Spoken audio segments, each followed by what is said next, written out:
Hello everyone, this is Priyankan. Welcome back to pre explore. So आज chapter 5 रहेगा class 9th की geography में। अगर इसके बाद देखते हैं तो सिर्फ और एक चैप्टर और बचेगा, बाकी हमारा कंप्लीट हो जाएगा ना। तो इससे पहले हमने क्लास 6th और क्लास 10th की ज्योग्राफी कंप्लीट कर ली है। अगर अभी तक आपने नहीं देखा है तो ज़रूर कंप्लीट कर लीजिएगा ना।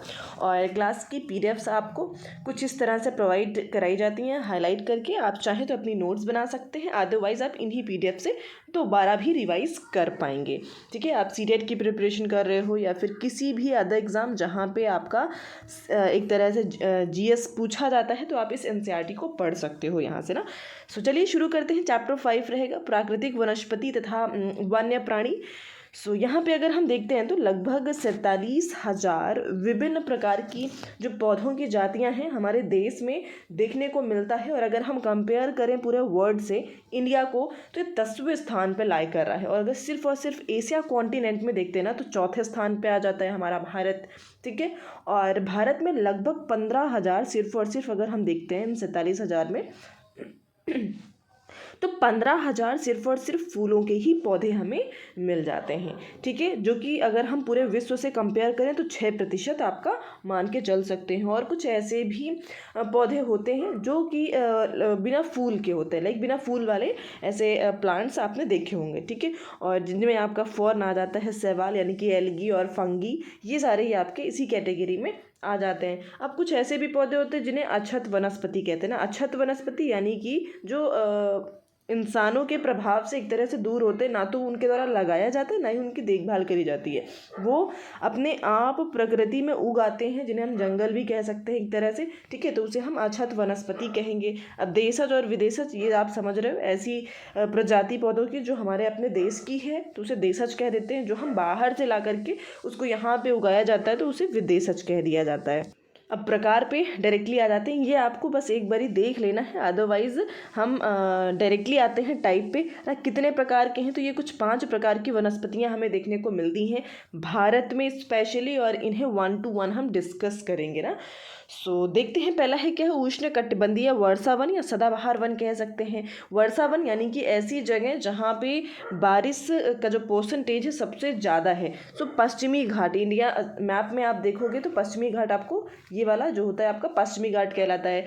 पश्चिमी घाट के अधिक वर्षा वाले क्षेत्रों जैसे कि लक्षद्वीप, अंडमान निकोबार द्वीप समूह, असम के ऊपरी भाग और तमिलनाडु के तट तक सीमित है। यानी कि इन भागों में ज़्यादातर आपको उष्णकटिबंधीय वर्षा वन देखने को मिलता है। यहाँ पे लगभग 200 सेंटीमीटर से अधिक वर्षा देखने को मिलती है। ठीक है, और कौन कौन से यहाँ पे जो वृक्ष हैं व्यापारिक महत्व से रिलेटेड आप देख पाओगे, तो जैसे कि एबोनी, जिसे आबनूस कहते हैं, महोगनी, रोजवुड, रबर और सिनकोना, ये सारे ही आपको यहाँ पे देखने को मिलेंगे। ऑब्जेक्टिव क्वेश्चन में भी इवन पूछा गया था कि जो रबर है वो किस तरह के वनों में पाया जाता है, तो ये कौन सा था, सदाबहार वनों का हिस्सा देखने को मिलेगा। ये मैप आप इंडिया का देख पाओगे ना, यहाँ पे अच्छे से क्लियर किया गया है कि उष्ण कटिबंधीय सदाबहार वन जो कि डार्क ग्रीन है, ये आप पश्चिमी घाट देख पा रहे हो, इधर हल्का तमिलनाडु वाला एरिया है, इधर आप ये देख पाओगे, और इधर असम वाला एरिया ऊपर। ठीक है, तो इस तरह से ये है सदाबहार वन।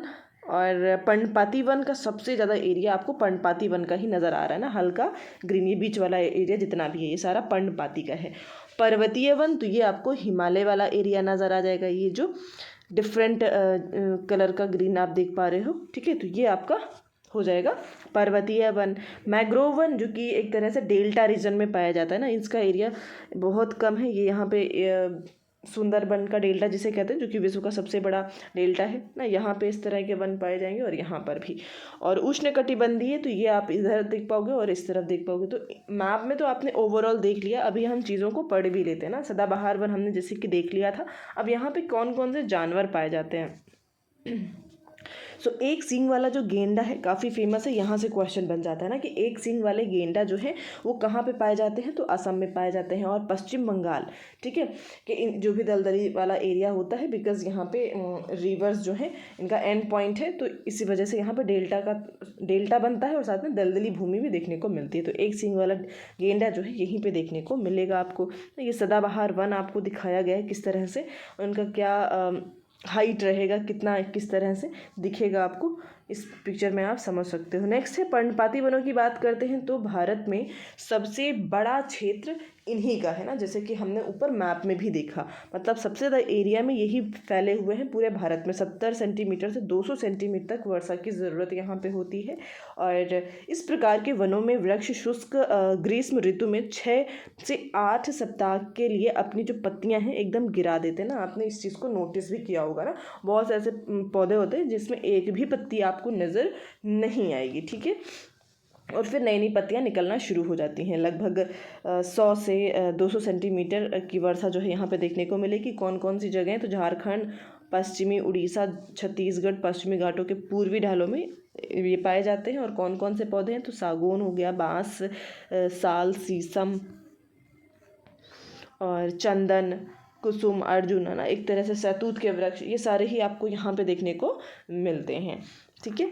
नेक्स्ट देखते हैं तो भाई यहाँ पे अगला आ जाएगा आपका कटीले वन या फिर झाड़ियाँ जिसे कहते हैं, जिन क्षेत्रों में 70 सेंटीमीटर से कम वर्षा होती है, ठीक है। कितने से कम? लगभग 70 से भी कम आपको देखने को मिलेगी। कटीले वन तथा झाड़ियाँ एक तरह के इन्हीं को कहा जाएगा, जो यहाँ पे जिस भी रीजन में उगेगा वहाँ पे अगर बारिश इतने से कम है तो वहाँ पे उगने वाले पौधों को कटीली झाड़ियों के एक तरह से इस नाम से हम जानते हैं, ठीक है, क्योंकि उसमें जो पानी कम है। अब रीज़न क्या होता है कि जो पौधे होते हैं उनमें कांटे क्यों निकलते हैं, उनकी जो पत्तियां होती हैं वही कांटों के रूप में परिवर्तित हो जाते हैं। रीज़न ये होता है कि क्योंकि पानी उन्हें बहुत प्रॉपर मिल नहीं रहा होता ना, तो पानी का जो लॉस है वो कम हो, इस वजह से वो कांटों में, स्पाइंस में चेंज हो जाते हैं, ठीक है, ताकि पानी का लॉस कम से कम हो। ऑलरेडी कम ही मिल रहा है, अगर पानी भी ज़्यादा लॉस होगा तो फिर दिक्कत है। कहाँ कहाँ पे पाया जाता है तो गुजरात, राजस्थान, छत्तीसगढ़ का मध्य वाला एरिया हल्का हल्का फुल्का, ठीक है, और उत्तर प्रदेश, हरियाणा, इन सभी जहाँ पे थोड़ा सा शुष्क माहौल है वहाँ पे इस तरह के पौधे देखने को मिलेंगे। और अकेसिया और खजूर जिसे पाम डेट कहते हैं, ठीक है, यूफोरबिया, थोड़ा अजीब अजीब सा नाम है, यूफोरबिया, और नागफनी जिसे कैक्टस कहते हैं। तो इस तरह के पौधे आपको इन क्षेत्रों में देखने को मिलेंगे, ठीक है। लगभग ये कांटेदार होते हैं, इनमें कांटे आपको नज़र आएंगे। रीज़न मैंने बता दिया। और कौन कौन से जानवर दिखेंगे तो आपको ये सारे जानवर जो हैं इन एरियाज़ में मोस्टली देखने को मिलेंगे। पर्वतीय वनों की बात करते हैं तो पर्वतीय वन यही हिमालय वाला एरिया हो जाता है। और यहाँ पे 1000 मीटर से लगभग 2000 मीटर तक की ऊंचाई वाले क्षेत्रों में आर्द्र शीतोष्ण कटिबंधीय वन पाए जाते हैं, ठीक है। लगभग इतनी हाइट पे वो रहते हैं और इस तरह से इन एरियाज़ में वो देखने को मिलते हैं। वो हिमालय वाला एरिया है तो ऑब्वियस सी बात है वो हाइट पर ही आपको देखने को मिलेगा, ठीक है। किस तरह के पौधे दिखते हैं ये भी आप देख पा रहे हो। अगला क्या कह रहे हैं कि जैसे कि चीड़ यानी कि पाइन, देवदार, सिल्वर फर, स्प्रूस, सीडर आदि यहाँ पे पाए जाते हैं। अधिक ऊंचाई पर प्रायः शीतोष्ण कटिबंधीय घास के मैदान हमें देखने को मिलते हैं। जैसे जैसे अब यहाँ पे थोड़ा सा ये समझने वाला है कि अल्पाइन वगैरह है क्या ना, जैसे जैसे हिम रेखा के निकट पहुंचते हैं यानी कि हाइट बढ़ती जाती है, इन वृक्षों के आकार छोटे होते चले जाते हैं। ये वृक्ष जो हैं क्या होते हैं, छोटे होते चले जाते हैं। अंततः झाड़ियों के रूप के बाद वे अल्पाइन घास के मैदानों में विलीन हो जाते हैं और इनका उपयोग गुज्जर एवं बकरवाल जैसे घुमक्कड़ जातियों द्वारा पशुचारण के लिए किया जाता है ना। इस बात पे थोड़ा सा ध्यान देंगे, ठीक है। गुज्जर और बकरवाल जो है एक तरह से जनजातियां हैं, कहाँ की, जो ये आपका एकदम ऊपर वाला एरिया हो जाता है जहाँ पे एकदम बर्फ़ पड़ रही होती है, ठीक है। और जो पेड़ थे वो धीरे धीरे घास के मैदानों में बदल जाते हैं जिसे अल्पाइन घास के मैदान कहते हैं। अधिक ऊंचाई वाले भागों में मॉस, लीचन घास जिसे कहते हैं, टुंड्रा वनस्पति का एक भाग माना जाता है, ठीक है। अगला क्या कह रहे हैं कि इन वनों में प्रायः कश्मीरी मृग, चित्रा हिरण, जंगली भेड़, खरगोश, तिब्बती बारहसिंगा, याक, हिम तेंदुआ, गिलहरी, रीछ, आइबैक्स और कहीं कहीं पे लाल पांडा, घने बालों वाली भेड़ और बकरियां पाई जाती हैं, ठीक है। जैसे कि जम्मू कश्मीर की तरफ या लेह लद्दाख की तरफ जाएंगे ना तो यहाँ पे पश्मीना शॉल बनाई जाती है और पश्मीना शॉल जो है ये पश्मीना बकरियां जो होती हैं इनके ही हेयर से बनाया जाता है, जो कि बहुत पतली होती है और उतनी ही गर्म होती है। मैंग्रोव वन की बात करते हैं तो मैंग्रोव वन जो है तटवर्ती क्षेत्रों में पाए जाते हैं। जैसे कि मैंने बताया था कि इधर ये जितने भी डेल्टा वाले एरियाज़ होते हैं ना, जहाँ पे किसी भी रिवर का एंड पॉइंट होता है उसे डेल्टा कह देते हैं, तो वहाँ पे मैंग्रोव वन पाए जाते हैं। कहाँ कहाँ पाए जाते हैं ये हम आपको दिखाते हैं। जैसे कि गंगा, ब्रह्मपुत्र, महानदी, गोदावरी, कृष्णा, कावेरी नदियों के डेल्टा वाले भाग में यह वनस्पति पाया जाएगा।